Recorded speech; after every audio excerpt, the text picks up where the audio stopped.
Download aplikasi Bekal Islam dan kunjungi web bekalislam.com.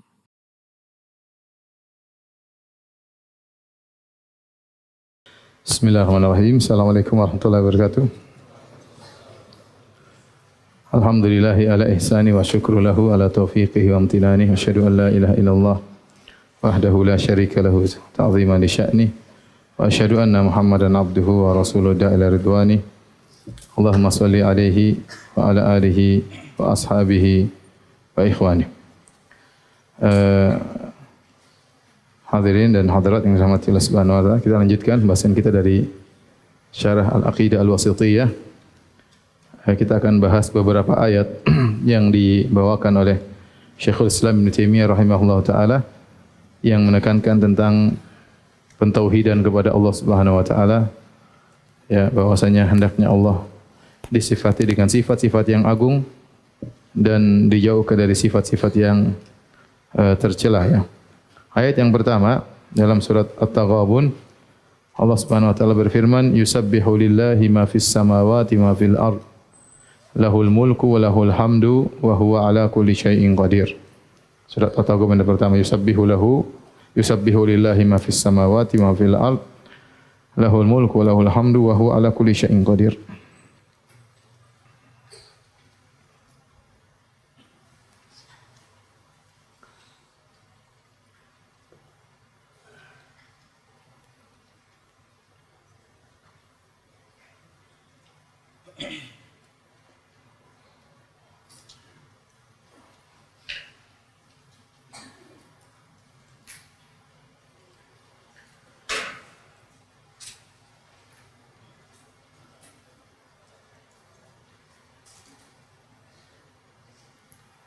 Ayat yang pertama dibawakan oleh Syekh Islam Taimiyah ya. Di antara surat-surat yang disebut dengan surat-surat Al-Musabbihat. Surat-surat Al-Musabbihat itu surat-surat yang dibuka dengan yusabbih atau sabbaha ya.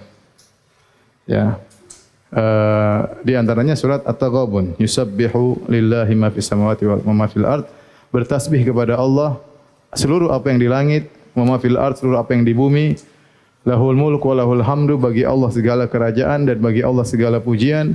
Wa huwa ala kulli syai'in qadir, Dia Maha Kuasa atas segala sesuatu. Tasbih ya, secara bahasa ya. Tasbih secara bahasanya al-ibad. Al-ibad yaitu menjauhkan. Ya. Itu maksudnya apa? Menjauhkan Allah dari sifat-sifat yang tidak layak kepada Allah Subhanahu wa taala. Sehingga kalau kita biasanya itu maksudnya menjauhkan ya Allah dari sifat-sifat yang tidak layak baginya.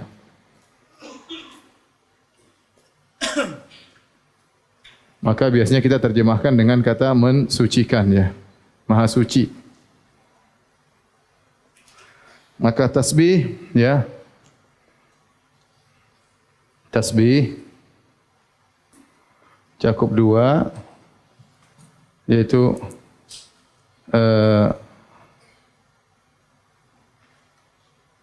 tanzihullah anil uyub wan naqais. Itu mensucikan Allah dari ya segala aib dan kekurangan. Oleh karenanya sering Allah menutup ayat subhanallahi amma yusyrikun. Ya, karena kesyirikan adalah tidak pantas bagi Allah Subhanahu wa taala. Subhanallahi ya subhanallahi amma yasifun, maksudnya dari apa yang mereka sifatkan ya. Yang kedua ya tanzihullah amman yusyarikuhu fi kamalihi. Itu mensucikan Allah dari sesuatu yang menyerupai Allah dalam kesempurnaannya.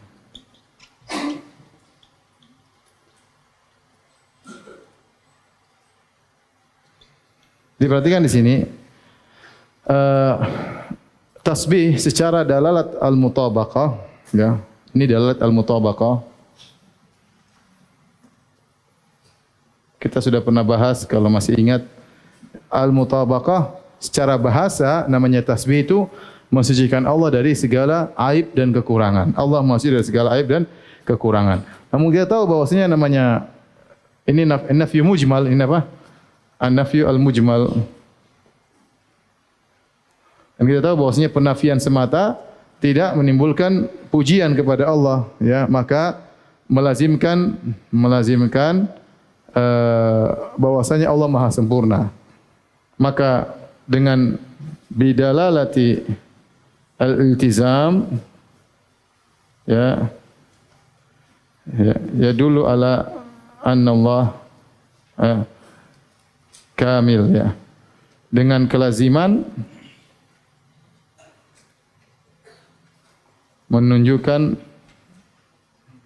Allah Maha sempurna. Jelas ini kalau secara bahasa tasbih artinya Allah suci dari segala kekurangan dan aib. Nah, kalau Allah suci dari kekurangan dan aib, kelazimannya berarti Allah Maha sempurna, paham? Kelazimannya Allah Maha sempurna. Maka menunjukkan Allah Maha sempurna dengan kalimat tasbih dengan dalatul iltizam dan menunjukkan Allah bersih dari segala kekurangan dengan dalatul mutabaqah. Masih ingat atau tidak? Masih ingat ya? Kita bilang rumah, kelazimannya berarti ada yang bangun, ya. Adapun rumah yang menunjukkan ya rumah itu sendiri, ya. Dalatul mutabaqah, dalatul iltizam. Tapi ini yang saya ingin jelaskan kalimat tasbih. Kita subhanallah. Apa maknanya? Subhanallah maknanya ini. Subhanallah, Maha suci Allah. Maksudnya apa? Maha suci Allah dari segala kekurangan dan aib. Kalau Allah Maha suci dari segala kekurangan dan aib, berarti Allah Maha sempurna. Nah, tasbih yang kedua, makna yang kedua, dalam kesempurnaannya tersebut tidak ada yang menyerupai Allah dalam kesempurnaannya tersebut. Allah bersendirian dalam kesempurnaannya. Itu Allah bersendirian dalam kesempurnaan, dalam sifat-sifatnya yang sempurna. Ya. Allah Maha mendengar, tidak ada yang menyerupai Allah dalam Maha pendengarannya. Allah Maha melihat, tidak ada yang menyerupai Allah dalam penglihatannya. Maka di sini Allah disucikan dari, ya, Allah disucikan dari syarik, ya. Kemudian mathil, kemudian nid. Ini sama semua, kufu, ya. Ini semua tidak ada yang menyerupai Allah, tidak ada yang menandingi Allah, tidak ada yang setara dengan Allah. Maka itu salah satu bentuk dari tasbih. Jadi kalau kita mengucap subhanallah, kita menghayati makna subhanallah. Ya, subhanallah, ya Allah Maha suci Engkau, tidak ada kekuranganmu, tidak ada aibmu sama sekali. Subhanallah, tidak ada suatu apapun yang setara dengan Engkau dalam kesempurnaanmu. Dalam kesempurnaanmu tidak ada yang setara dengan Engkau. Itu makna dari tasbih. Tapi kita lanjutkan sekedar penjelasan singkat dari ayat ini. Yusabbihu lillah, bertasbih kepada Allah semua yang di langit dan di bumi. Semuanya bertasbih. Apa maksudnya bertasbih? Di sini ada dua pendapat dengan para ulama. Semua yang di langit dan di bumi bertasbih. Ada khilaf, ya. Ada khilaf. Ada yang mengatakan maksudnya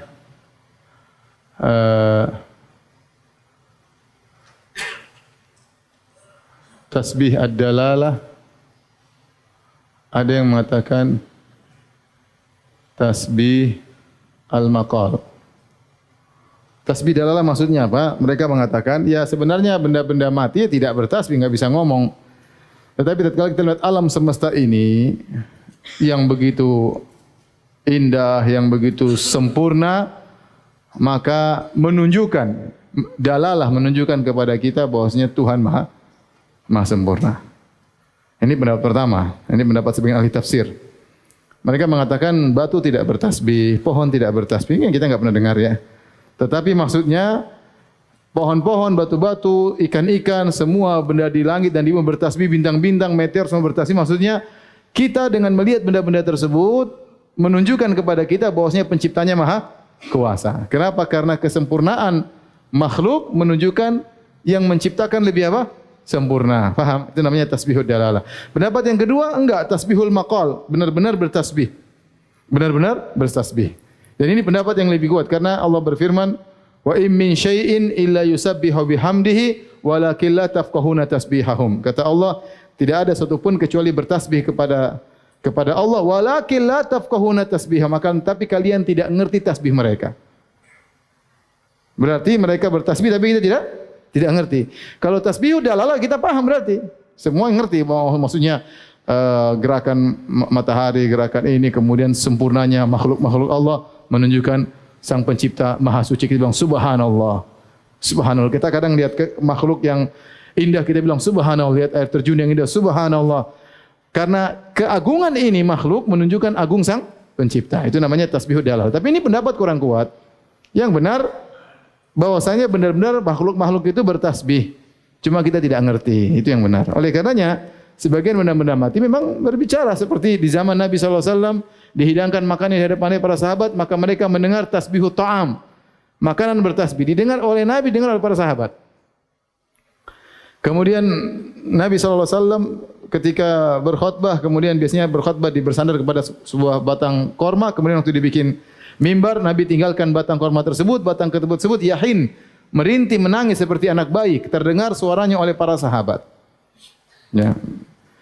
Menunjukkan bahwasanya Allah bisa saja memberikan perasaan kepada sebagian makhluk. Seperti kisah Nabi Musa. Nabi Musa alaihissalam mandi, dia taruh baju di batu, tahu-tahu batunya pergi. Maka Nabi Musa kejar, batu, bajuku. Nabi Musa keluar dari sungai, kejar sambil tidak bercelana. Kemudian mengejar. Kisahnya panjang, intinya demikian ya. Ya, demikian juga Nabi berkata, "Hadza Uhudun jabalun yuhibbuna wa nuhibbuhu." Ini gunung Uhud, gunung yang mencintai kita dan kita pun mencintainya. Intinya Allah mengatakan walakin la tafqahuna tasbihahum, mereka punya cara tasbih sendiri, namun kalian tidak paham bagaimana cara tasbih mereka ya. Ya, bahkan di zaman Nabi Daud alaihissalam burung-burung berkumpul ikut bertasbih bersama Nabi Daud alaihissalam. Burung hudhud bisa ngomong sama Nabi Sulaiman, kalau kita dengar kita enggak paham, tapi Nabi Sulaiman paham apa yang dikatakan apa? Burung hudhud. Semut ngomong kita enggak paham ya. Tapi Nabi Sulaiman tahu apa yang diucapkan oleh semut-semut tersebut. Intinya yang benar bahwasanya tasbihul maqal, mereka benar-benar bicara, tapi bagaimana caranya wallahu alam bisawab. Semua di langit ini bertasbih kepada Allah. Walahul hamdu, ya di sini walahul hamdu.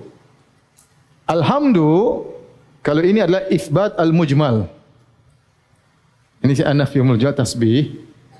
Tasbih ini an-nafyul mujmal. Kalau alhamdu ini al-isbat al-mujmal. Dengan kita memuji Allah berarti kita sedang menetapkan sifat-sifat kesempurnaan bagi Allah secara sempurna. Karena Allah tidak dipuji kecuali karena sifat-sifatnya yang apa? Sempurna. Kalau ini isbat ya. Kenapa Allah tidaklah dipuji melainkan karena apa? Sifat-sifatnya yang sempurna. Ini salah satu kenapa kita muji Allah. Yang kedua, karena karunia yang Allah berikan kepada kita. Anugerahkan. Jadi kalau kita mengucapkan Alhamdulillah, hadirkanlah dalam diri antum dua perkara ini. Alhamdulillah, maksudnya Allah memiliki sifat-sifat yang maha sempurna. Dialah yang maha mendengar, dia malah melihat, dia memberi rizki, dia yang maha menjaga, dia yang maha menolong, dia yang maha segalanya, itu termasuk dalam alhamdu. Yang kedua, karena kita diberi rizki, kita diberi penglihatan, diberi kesehatan, diberi anak, diberi istri, diberi rumah ya, dan yang lainnya ya, maka kita memuji Allah alhamdulillah. Maka jangan lupa kalau bilang subhanallah, subhanallah, hadirkan makna tersebut. Beda, kualitas pahalanya beda. Alhamdulillah, alhamdulillah, alhamdulillah. Inilah metode dalam surat ini, dalam ayat ini, ya simpulannya, ya dalam ayat ini, kesimpulannya, Allah ya menggabungkan antara an-nafyu, penafian, dan al-isbat, penetapan. Dan ini adalah tauhid. Adalah metode tauhid. Sama seperti la ilaha illallah. Tidak ada yang berhak disembah kecuali Allah. Ya. Tidak ada yang berhak disembah. Ini nafyu. Tidak ada yang berhak disembah. Illallah ini apa? Isbat. Jika tauhid digabungkan antara nafi wal isbat, maka sempurnalah. Ya. Makanya dalam tasbih subhanallah wa bihamdihi. Antara tasbih dengan apa? Alhamdulillah. Maha suci Allah dari segala kekurangan, maha sempurna Allah dari sifat-sifatnya. Ada nafi, ada apa? Isbat. Paham atau tidak? Insyaallah ya. Kalau enggak paham terlalu.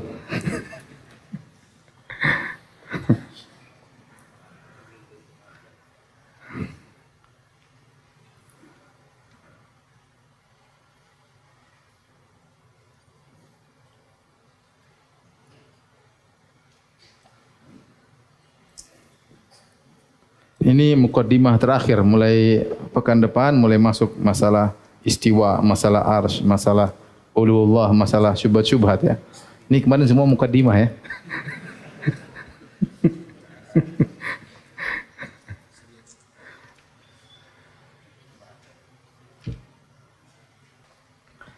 Sudah mulai ditranskrip Aqidah Wasithiyah tapi baru satu kajian. Semoga bisa selesai. Jadi foto-foto antum mudah-mudahan ada di situ nanti. Ya rahmakallah.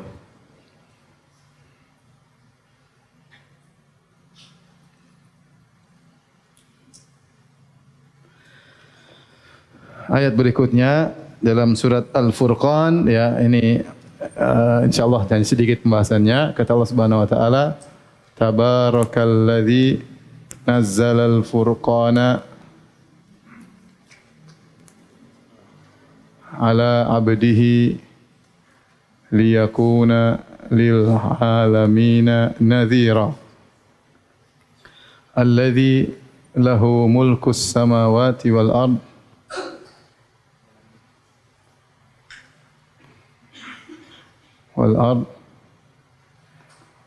wa lam yattakhidh waladan alladhi lahu mulkus samawati wal ard walam yattakhidh waladan walam yakun lahu syarikun fil mulk walam yattakhidh waladan walam yakun lahu syarikun fil mulk wa khalaqa kulla syai'in faqaddarahu taqdira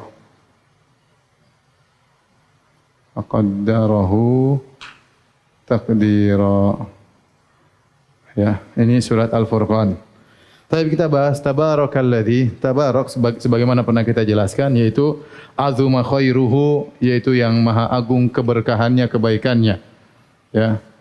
Yang maha agung dan banyak keberkahan dan kebaikannya.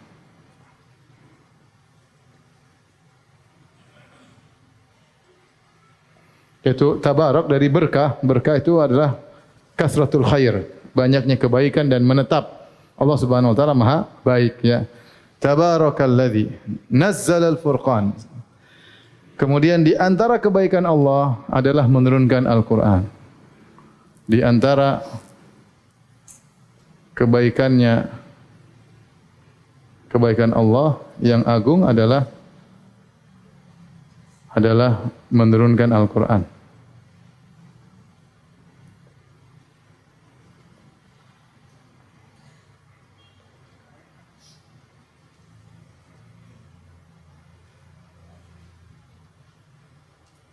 Makanya dalam surat An-Nahl yang disebut oleh para ulama dengan surat An-Ni'am, surat yang isinya Allah sebutkan banyak kenikmatan. Di awal kenikmatan yang Allah sebutkan, ata amrullah fala tasta'jilu subhanahu wa ta'ala amma yusyrikun yunazzilul malaikata birruhi. Allah menurunkan malaikat dengan bawa Al-Qur'an. Nikmat yang paling apa?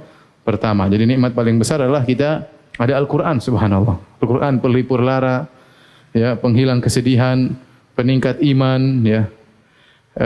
Menghilangkan gundah gulana, ya, subhanallah. Kalau orang dekat dengan Al-Qur'an, maka dia merasakan kenikmatan yang luar biasa. Ini bukan basa-basi, ini kenyataan. Orang dekat dengan Al-Qur'an, sering baca, dia pahami maknanya, dia merasakan kebahagiaan yang luar biasa yang tidak dirasakan oleh banyak orang. Al-Qur'an, ya. Al-Qur'an. Nazzal al-Furqana. Al-Furqan, Al-Qur'an, karena dia disebut Al-Furqan, membedakan antara hak dan batil. Ala abdihi, yaitu Rasulullah sallallahu alaihi wasallam. Abdihi maksudnya Nabi sallallahu alaihi wasallam. Nabi sallallahu alaihi wasallam memiliki dua sifat. Sifat al-ubudiyah dan sifat ar-risalah. Yang kedua-duanya adalah tempat memuji Nabi sallallahu alaihi wasallam. Makanya wa asyhadu anna Muhammadan abduhu wa rasuluh. Aku bersaksi bahwasanya Muhammad adalah hamba Allah dan apa? Rasulnya. Kenapa disifatkan al-ubudiyah? Karena dia adalah manusia yang terbaik dalam beribadah kepada Allah. Maka ini pujian bagi Nabi sallallahu alaihi wasallam. Di sisi lain dipuji dari risalah, dia utusan Allah Subhanahu wa taala yang membawa wahyu, yang menyampaikan risalah Allah Subhanahu wa taala.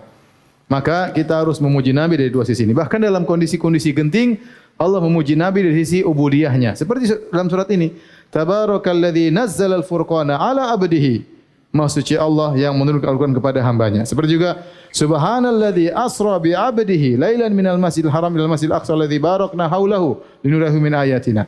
Maha suci Allah yang perjalankan hambanya. Allah tidak mengatakan Maha suci Allah yang menjalankan Rasulnya. Jadi Allah terkadang memuji Rasulullah, memuji Nabi Muhammad SAW sebagai seorang Rasul, dan terkadang Allah memuji Nabi sebagai seorang apa?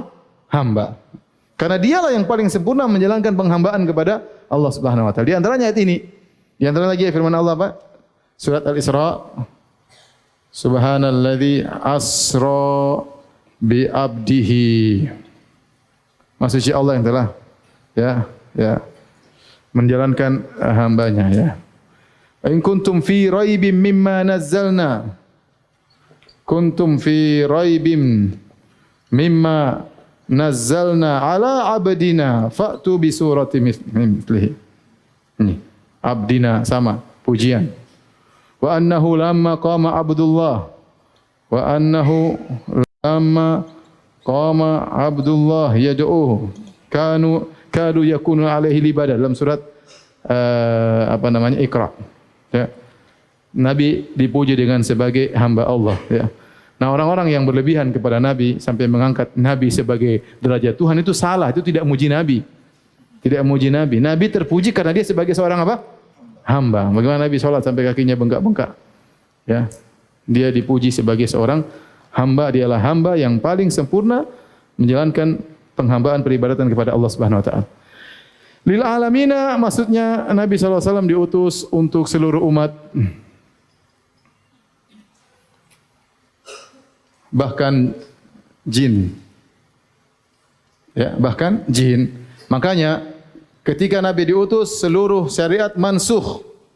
Nabi sallallahu alaihi wasallam berkata, "Lau kana Musa hayyan ma wasi'ahu illa tibai." Kalau Nabi Musa masih hidup, tidak boleh bagi dia kecuali menjadi pengikutku. Harus jadi ikut siapa? Nabi sallallahu alaihi wasallam. Nabi berkata, "La yasma'u bi ahadun min hadhil ummah, Yahudiyyun wala Nasraniyyun, thumma yamutu wa lam yu'min billadzi ursiltu bihi illa kana min ahli nar." Tidak seorang pun dari umat ini, Yahudi atau Nasrani, mendengar tentang aku kemudian dia meninggal, tidak beriman kepada yang aku bawa kecuali penghuni neraka jahanam. Kenapa? Karena Nabi adalah utusan bagi seluruh apa? Alam semesta. Alladzi lahu mulku samawati wal ardh. Dialah Allah yang memiliki kerajaan langit dan kerajaan bumi. Wa lam yattakhidh waladan. Ini sudah kita bahas pada pertemuan kemarin. Allah tidak mengambil apa? Anak. Wa lam yakul lahu syarik. Allah juga tidak punya setara dengan Allah Subhanahu wa taala ya. Wa khalaqa kulla syai'in faqaddarahu taqdira. Ini kira-kira berkaitan dengan ayat ini. Di antaranya di sini ada penafian Allah tidak punya anak ya. Allah tidak punya syarik sebagai penyempurna dari pembahasan tasbih. Tapi kalau sudah tolong dihapus.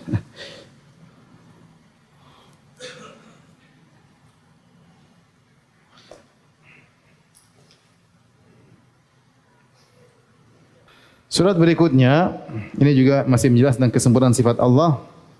Kata Allah Subhanahu wa taala, "Mattakhadallahu min waladin wa ma kana ma'ahu min ilahin idzan la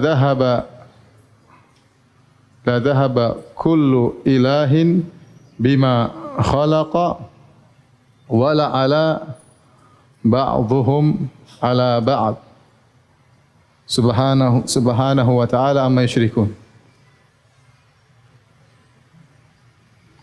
amma yasifun ya dalam surat Al-Mu'minun.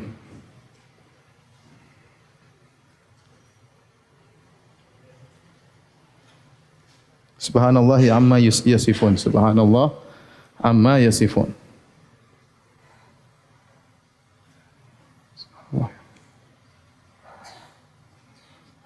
Taib, perhatikan di sini, adapun ayat berikutnya sama masih menjelaskan kesempurnaan Allah dan penafian yang ingin mengganggu keesaan Allah dalam kesempurnaannya. Ya, ayat-ayat tadi kita bawa untuk menyempurnakan bahasan Allah tidak ada yang sama dengan Dia dalam kesempurnaannya. Yang pertama adalah Allah tidak punya anak ya. Mattakhadallahu min waladin ini sudah kita bahas, sudah dibahas ya pada pertemuan kemarin ya. Taib wa ma kana ma'ahu min ilah. Tidak ada Tuhan lain bersamanya.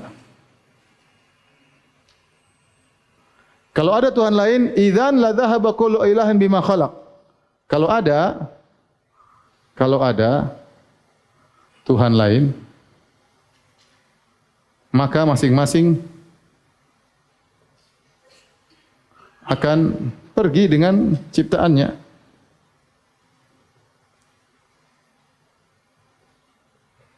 Atau yang kedua, wala ala ba'dhum ala ba'd. Atau yang kedua, yang lain mengungguli yang lainnya. Yang satu mengungguli yang lainnya. Akan mengungguli lainnya. Mengalahkan atau mengungguli. Menundukkan yang lainnya. Tuhan yang lainnya. Baik. Subhanallah amma yasifun. Maksudnya Allah dari apa yang mereka sifatkan. Ini sudah tidak perlu kita bahas.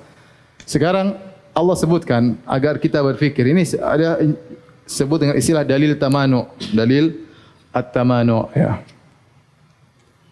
Istilah saja ya. Nanti akan saya jelaskan maksudnya apa ya. Kata Allah, Allah tidak ada Tuhan bersamanya. Kalau ada yang bersamanya, tentunya berarti ada dua Tuhan, ya kan? Yang satunya sibuk dengan ciptaan, yang satunya sibuk dengan apa? Ciptaannya. Atau dua Tuhan ini tengkar.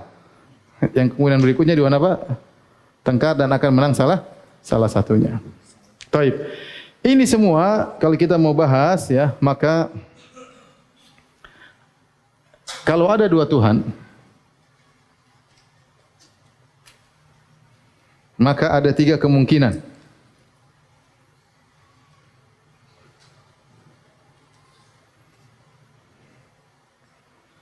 Kemungkinan pertama, mereka berdua bekerja sama.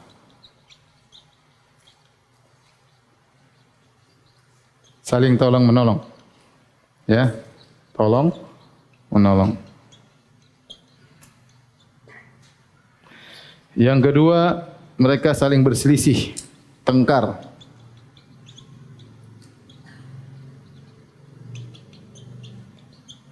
Yang ketiga, ya, masing-masing sibuk dengan makhluknya.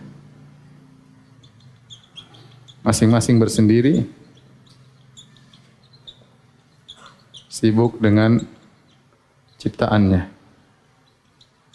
Ciptaan masing-masing. Baik.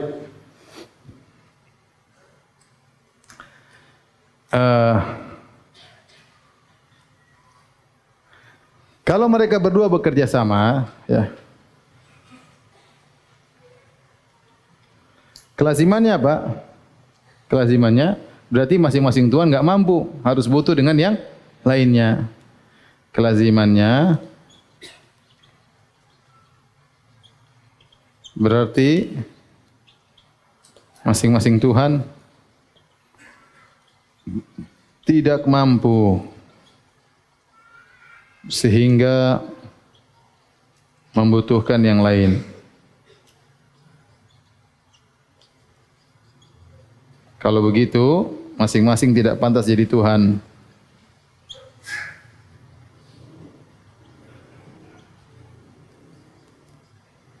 Tidak pantas jadi Tuhan. Ya, ini kemungkinan pertama. Makanya saya pernah cerita, saya ketemu dengan orang Nasrani, Cina, kemudian dia masuk Islam. Alhamdulillah sekarang sudah nikah. Waktu itu dia jomblo, ketemu dia lagi etikaf. Kemudian ngobrol, dia ada masalah, dia bilang, Ustaz, saya setiap mau nikah orang curiga, enggak ada yang mau akhwat-akhwat ya. Ini saya panggil ikhwan di situ, pengurus, tolong nih bantu. Saya bilang, kamu masuk Islam kenapa? Saya cuma mikir, Ustaz, kalau Tuhan tiga, kalau ingin memutuskan suatu, diskusi dulu kapan selesainya. Urusan di dunia ini banyak sekali. Kalau kerja sama kan nunggu, udah siap nggak kita kerja bareng, kan repot. Ya.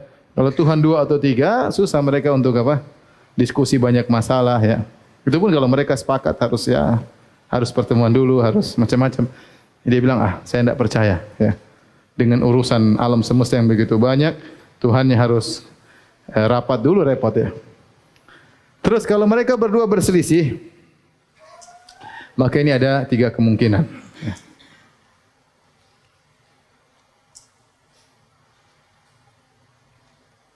Ini yang disebut dengan dalil tamanu ya. Kemungkinan pertama, kemungkinan kedua, kemungkinan ketiga. Adapun yang pertama, ya berselisih, bertengkar nih, ya keinginan, kehendak bukan keinginan, kehendak keduanya terpenuhi. Yang kedua, kehendak keduanya tidak terpenuhi, tidak terwujudkan. Yang ketiga, kehendak salah satunya yang terwujudkan.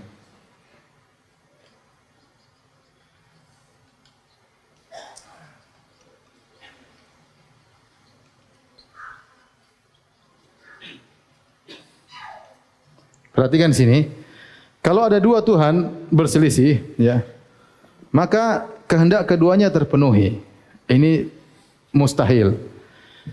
Tuhan yang pertama ingin Joni mati, Tuhan kedua ingin Joni hidup. Mereka bertengkar. Sebagai kasus ya, ada si Joni. Jadi ini kadang nakal, kadang baik. Maka 2 Tuhan bertengkar. Satu Tuhan mengatakan, Joni kamu mati aja. Satu Tuhan mengatakan, enggak, Joni hidup saja. Sekarang bertengkar antara Tuhan A dan Tuhan B. Apa yang terjadi? Cuma 3 kemungkinan ini. Kemungkinan pertama, kehendak keduanya terpenuhi. Dan itu tidak mungkin. Berarti Joni hidup dan mati sekaligus. Ya. Berarti adalah jama' bainan naqidain. Berarti al-jama' baina an-naqidain. Dalam istilahnya, menggabungkan 2 hal yang kontradiktif.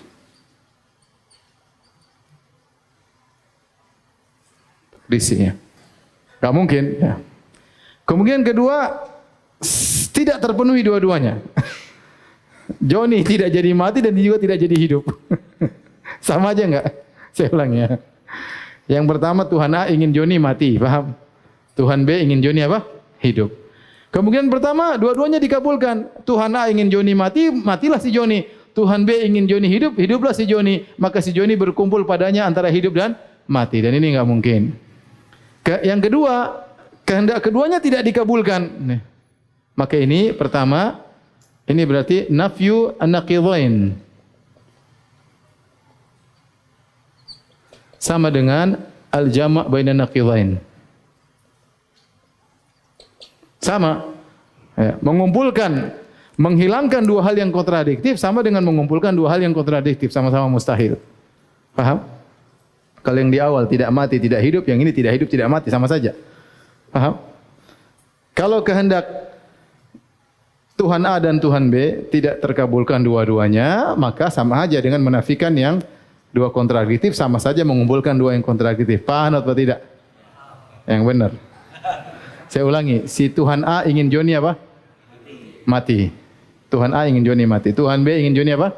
Hidup. Kalau kemungkinan pertama dua-duanya dikabulkan, terwujudkan, berarti Joni apa? Hidup dan mati. Kemungkinan kedua, dua-duanya tidak terwujudkan, berarti Joni mati dan hidup. Sama saja. Nafyun naqidain sama dengan jamu' mait sama dengan mustahil. Yang kedua, kalau tidak terkabulkan, tidak terwujudkan, yang tidak pantas jadi Tuhan. Jadi Tuhan kok keinginannya tidak terpenuhi gitu loh. Tidak pantas jadi apa? Tuhan. Paham? Tinggal yang ketiga, kehendak salah satunya terwujudkan, maka dialah yang berhak, dialah yang the winner, siap jadi Tuhan. Tuhan satunya sudah tewas. Dialah yang jadi Tuhan. Maka Tuhan tetap harus apa? Satu. Paham? Paham tidak? Baik, kemungkinan ketiga, masing-masing berdiri sibuk dengan ciptaannya masing-masing. Tuhan A punya ciptaan, Tuhan B punya ciptaan. Mereka sudah, kita saling menghormati. Antara Tuhan dan Tuhan B saling apa? Menghormati, sudah tidak usah saling mengganggu, masing-masing sibuk dengan apa? Kekuasaannya. Ini kenapa? Ini juga mustahil. Ini mustahil. Kenapa mustahil? Siapa yang bisa jawab? Kenapa mustahil? Karena kenyataan menunjukkan kemustahilan. Seandainya ada dua Tuhan, pasti alam semesta berbeda-beda modelnya. Pasti ada, di sana sebelah sana matahari, sebelah timur, pasti ada hal yang berbeda-beda ya. Maka karena ya alam semesta ya apa namanya teratur semuanya. Ma tara fi khalqillah min tafawut. Kata Allah, ma tara fi khalqillah min tafawut. Ya, kalau ada dua, kemudian pasti dua sistem yang berbeda. Tapi kita tahu alam semesta di ujung barat sampai timur semuanya apa? Sistemnya apa? Sama. Manusia dari dulu ya begitu-begitu saja ya. Tapi inilah pembahasan bahwasanya Tuhan hanya cuma satu.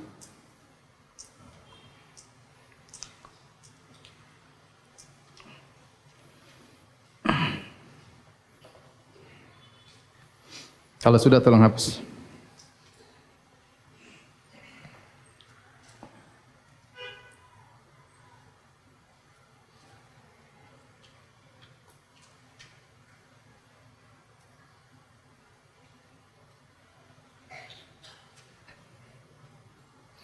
Ayat berikutnya surat An-Nahl, kata Allah Subhanahu wa taala, "Fala tadribu lillahil amsal.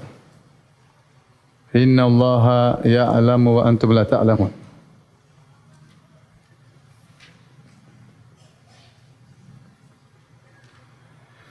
Janganlah kalian membuat amsal kepada Allah Subhanahu wa taala. Apa makna amsal? Amsal secara umum, al-amsal secara umum ditafsirkan menjadi dua, yaitu al-awsaf wan nu'ud. Itu artinya sifat-sifat. Itu jangan kalian buat sifat-sifat bagi Allah, karena Allah lebih tahu tentang dirinya. Yang kedua, jangan membuat perumpamaan kepada Allah. Atau apa? Kias atau analogi. Ya, ini maksudnya. Maka dua-duanya Allah larang, jangan sampai seorang menganalogikan Allah dengan apa? Makhluk, menyamakan Allah dengan makhluk, ya. Mengatakan Allah punya anak atau Allah punya sahibah, punya istri, atau ada yang menyamai Allah Subhanahu wa taala, ya, maka tidak diperbolehkan. Atau janganlah kalian beri sifat-sifat kepada Allah yang kalian tidak tahu. Allah lebih tahu tentang apa? Sifat-sifatnya. Allah lebih tahu tentang sifat-sifatnya. Dan ini keduanya adalah bantahan kepada Mu'attilah. Ini dua hal, bantahan kepada para penolak sifat. Al-Mu'attilah, para penolak sifat. Ya. Karena mereka berbicara tentang Allah tanpa ilmu. Bicara tanpa Allah, mereka bicara tentang sifat-sifat Allah tanpa ilmu. Mereka berani mengatakan Allah tidak punya ini, Allah tidak bisa ini. Allah punya tangan, kata mereka tidak, Allah tidak punya tangan. Allah punya wajah, kata mereka Allah tidak punya wajah. Allah bilang Allah cinta, Allah tidak mencintai. Mereka berani ngomong tentang sifat-sifat Allah. Paham? Padahal yang lebih tahu tentang Allah, Allah apa siapa? Ya Allah yang lebih tahu tentang sifat-sifatnya. Allah bilang Allah rahmat, ya kita bilang rahmat. Oh, Allah enggak bisa rahmat, maksudnya menghendaki. Rahmat maksudnya menghendaki. Allah mencintai. Oh, enggak bisa Allah mencintai. Allah tidak bisa mencintai dan Allah tidak bisa dicintai. Mereka berani ngomong demikian. Ya. Kita bilang yang lebih tahu tentang Allah ente apa Allah? Allah lebih tahu tentang sifat-sifatnya. Kalau Allah bilang ini tinggal imani saja, apa susahnya? Paham? Ya. Karena mereka berani ngotak-ngatik sifat-sifat Allah. Ini tidak boleh. Allah bilang semuanya sifat. Ahlus sunnah mudah. Semua yang Allah sifatkan dalam Al-Quran dan hadis kita tetapkan. Apa susahnya? Yang penting tidak seperti makhluk. Selesai. Tidak perlu ditakwil, tidak perlu di ini, tidak perlu di anu. Tapi mereka tidak. Oh ini enggak masuk akal. Harus begini, arti ini enggak masuk akal. Ini ditolak, ini ditakwil macam-macam.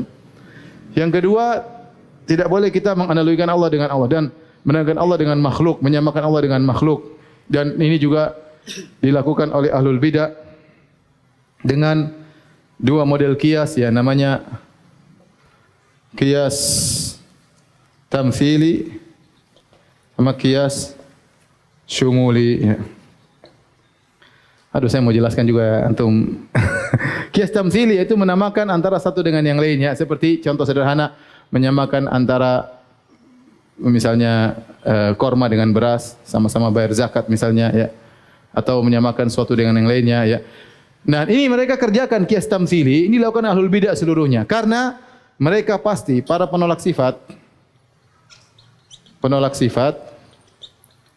mereka, ya, mereka menyamakan Allah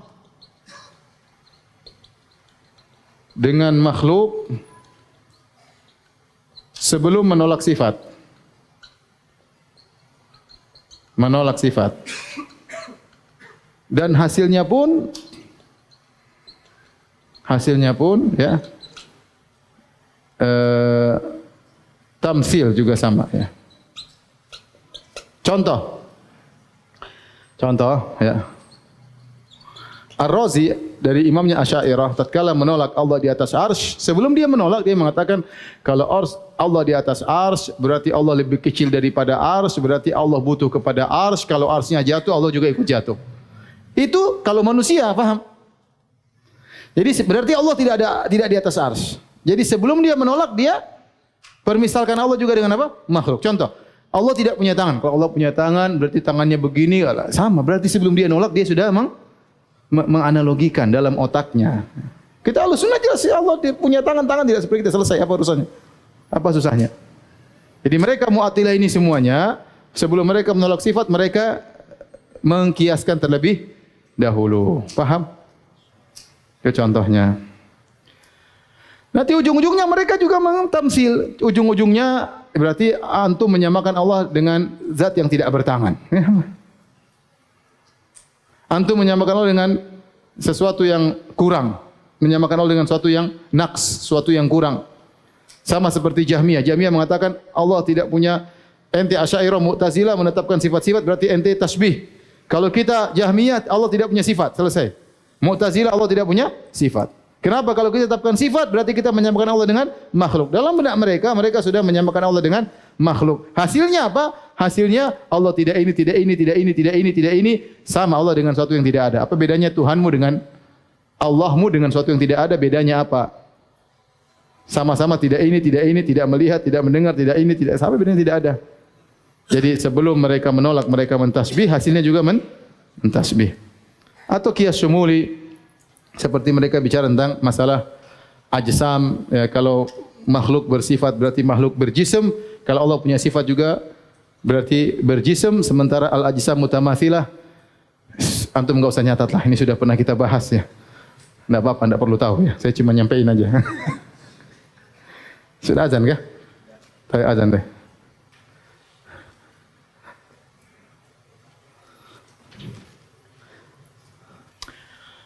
hadirin dan hadirat Allah Subhanahu wa taala, jadi yang dilarang kepada Allah adalah dua kias, kias tamtsili dan kias syumuli. Kias tamtsili itu apa?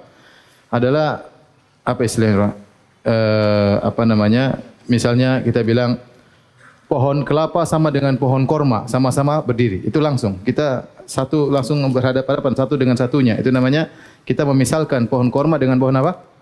Pohon kelapa sama-sama tinggi menjulang ke atas. Itu namanya kias tamtsili, menyamakan, ya. Dalam hal ini seorang mengatakan misalnya tangan Allah sama dengan tangan saya. Itu namanya kias tamtsili, menyamakan langsung.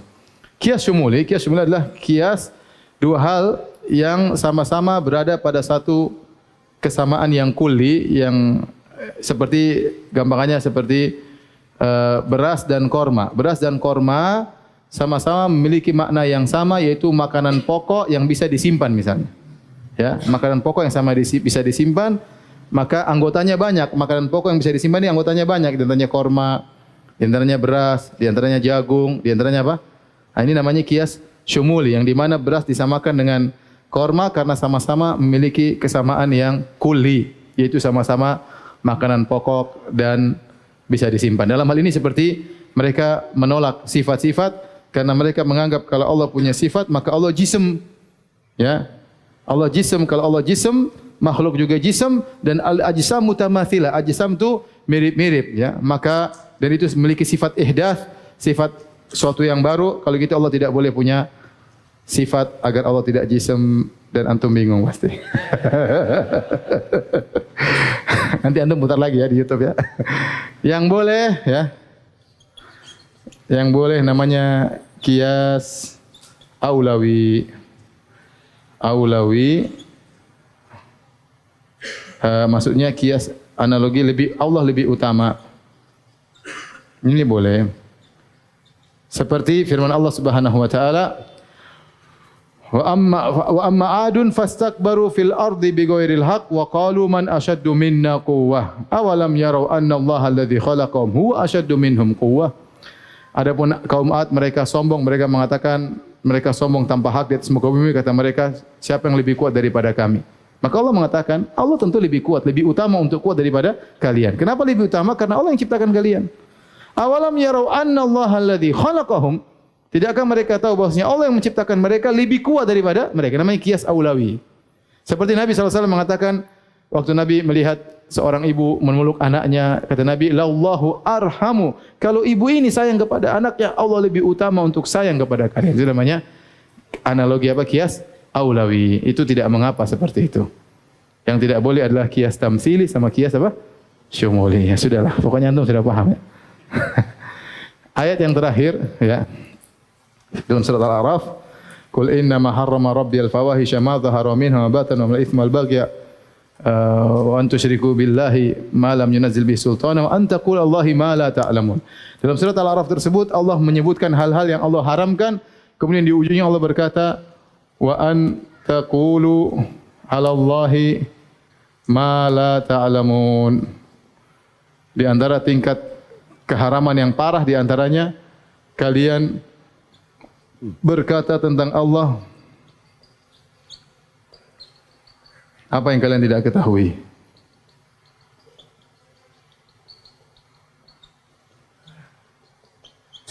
Maka hati-hati, kita ini mencakup zat dan sifat-sifat Allah, dan juga mencakup syariat-syariat Allah. Tidak boleh seorang berbicara tanpa ilmu. Tidak boleh orang berfatwa tanpa ilmu. Kalau syariatnya saja bahaya, enggak boleh ngomong tanpa ilmu, apalagi tentang sifat-sifat dan zat. Syariat Allah kita masih bisa analogikan. Karena Allah menurunkan syariat dengan hikmah. Apalagi yang ini saja pakai analogi, tidak boleh kita bicara tanpa ilmu. Padahal syariat kan kita tahu ilahnya apa, sebabnya apa, tujuannya apa. Apalagi bicara tentang zat dan Allah yang tidak bisa kita analogikan. Faham? Oleh karenanya lebih baik kita pasrah, dan ini akidah Ahlus Sunnah, lebih utama apa yang Allah tetapkan, apa yang Allah bilang kita beriman. Selesai mudah. Allah bilang punya sifat ini, punya sifat ini, punya sifat ini, kita tetapkan. Yang penting bukan seperti sifat apa? Makhluk. Tidak perlu kita takwil, tidak perlu kita tolak. Karena di antara dosa besar an taqulu 'ala Allahi ma la ta'lamun. Kalian berbicara tentang Allah apa yang kalian tidak ketahui, ya. Ya.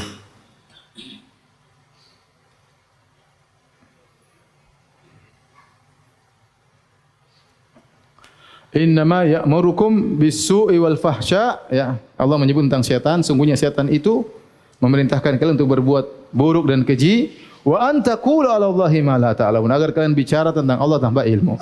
Jadi barang siapa yang berbicara tentang Allah tanpa ilmu, dia ngikut setan, ya. Ya. Dia mengikuti apa? Setan. Taib, demikian saja kajian kita pada kesempatan kali ini. Insyaallah kita lanjutkan pekan depan. Apakah hari Jumat atau hari Sabtu, nanti tunggu pengumuman selanjutnya, ya. Allah alam bisawab.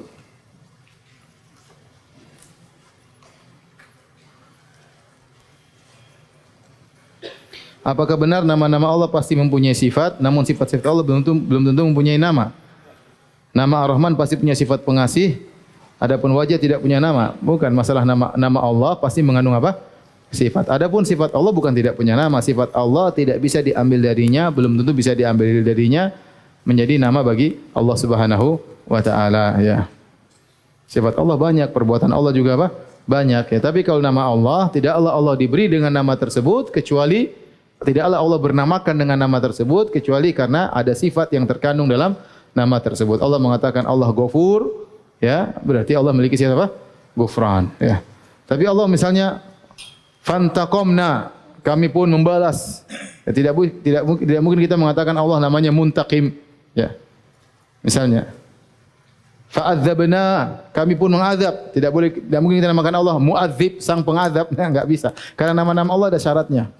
Di antara syaratnya adalah yaqtadi al-madah bi nafsihi, yaitu dia selalu secara sendiri sudah menimbulkan pujian secara tersendiri. Adapun Mu'adzib, sang pengazab, ini tidak ada pujian seperti itu. Seakan-akan kesannya buruk, ya. Meskipun Allah di antara sifatnya Allah mengazab. Tapi demikian saja, banyak pertanyaan tidak bisa saya jawab, ya. Insyaallah kita bertemu di kesempatan yang lain. Subhanakallah bihamdik asyhadu an la ilaha illa anta astaghfiruka wa atubu ilaik. Assalamualaikum warahmatullahi wabarakatuh.